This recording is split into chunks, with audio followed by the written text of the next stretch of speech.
Shalom, saat ini saya mengajak kalian semua untuk renungan bersama.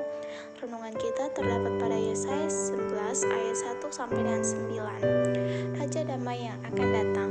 Suatu tunas akan keluar dari tunggul Isai dan taruk yang akan tumbuh dari pangkalnya akan berbuah.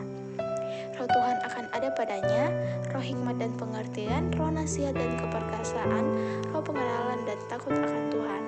Ya, kesenangannya ialah takut akan Tuhan. Ia tidak akan menghakimi dengan sekilas pandang saja atau menjatuhkan keputusan menurut kata orang, tetapi ia akan menghakimi orang-orang lemah dengan keadilan dan akan menjatuhkan keputusan terhadap orang-orang yang tertindas di negeri dengan kejujuran.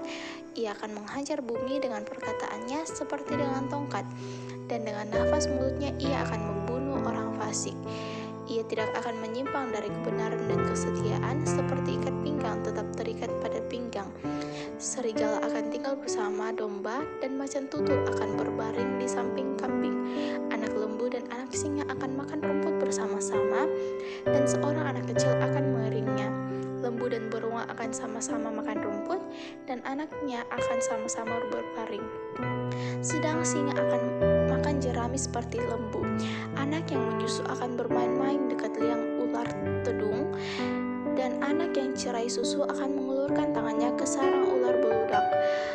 Tidak ada yang akan berbuat jahat atau berlaku busuk di seluruh gunungku yang kudus, sebab seluruh bumi penuh dengan pengenalan akan Tuhan, seperti air laut yang menutupi dasarnya. Amin. Pernahkah saudara-saudara merasa putus asa dan tanpa harapan? Ketika masalah datang bertubi-tubi, banyak orang menjadi putus asa. Dunia pun terasa bagaikan kiamat. Dalam kondisi putus asa, yang paling digambarkan adalah perkataan yang memberi harapan. Jika ada seseorang yang berjanji untuk menyelesaikan segala persoalan, betapa melegakannya. Saat ini kita hidup dalam dunia yang penuh dengan berbagai penderitaan. Kita menyaksikan tanda-tanda akhir zaman seperti peperangan, kelaparan, dan gempa bumi di berbagai tempat. Kejahatan, ketidakadilan, dan penindasan semakin merajalela. Kondisi ini juga terjadi pada zaman Yesaya. Israel digambarkan seperti pohon yang ditebang tetapi dari tunggulnya, atau pangkal pohon yang tersisa di tanah setelah ditebang akan tumbuh taruk atau tunas. Taruk atau tunas dilambangkan sebagai Mesias. Israel menderita karena hukuman Tuhan atas dosa mereka, tetapi masih ada harapan. Mesias akan datang dari keturunan Daud untuk memulihkan dan memerintah.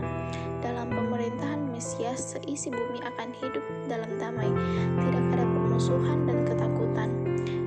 Yesaya menjelaskan kondisi ini dengan gambaran binatang buas yang tidak menyerang binatang yang lemah. Saat itu tidak ada orang yang berbuat jahat, karena semuanya mengenal Allah. Gambaran indah ini sama seperti kondisi di Taman Eden sebelum manusia jatuh ke dalam dosa. Bagi umat Allah, akhir zaman bukanlah malapetaka, tetapi suatu akhir sekaligus awal yang indah, yaitu saat Allah menggenapi seluruh janjinya. Untuk seketika kita menderita di dunia akibat dosa. Ketika Kristus datang sebagai Raja, segala penderitaan, tangis, dan ketakutan akan berganti dengan sukacita dan damai sejahtera. Saudara-saudara, mari kita bersiap menyambut kedatangan Kristus sebagai Raja. Jika kita sungguh-sungguh menaati firman-Nya, kita akan menyongsong kedatangannya dengan penuh sukacita dan menikmati penggenapan janji-janji Allah. Maukah saudara-saudara mempersiapkan diri menyambut kedatangan Kristus? Yuk jauhi dosa, lakukan kehendak-Nya, dan beritakan kasih-Nya kepada sesama. Amin. Mari kita berdoa. Bapa di surga, Allah yang senantiasa kami sembah dan agungkan, terima kasih buat penyertaan-Mu. Engkau telah menyertai kami sepanjang kami membaca dan merenungkan firman-Mu.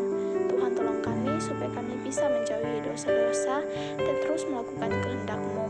Bantulah kami untuk terus memberitakan kasih-Mu kepada sesama kami. Bapa di surga, inilah yang menjadi doa kami. Sempurnakan doa kami yang kami bawa melalui anak-Mu Yesus Kristus, itulah Tuhan dan Juru Selamat kami yang hidup. Kami sudah berdoa dan mengucap syukur.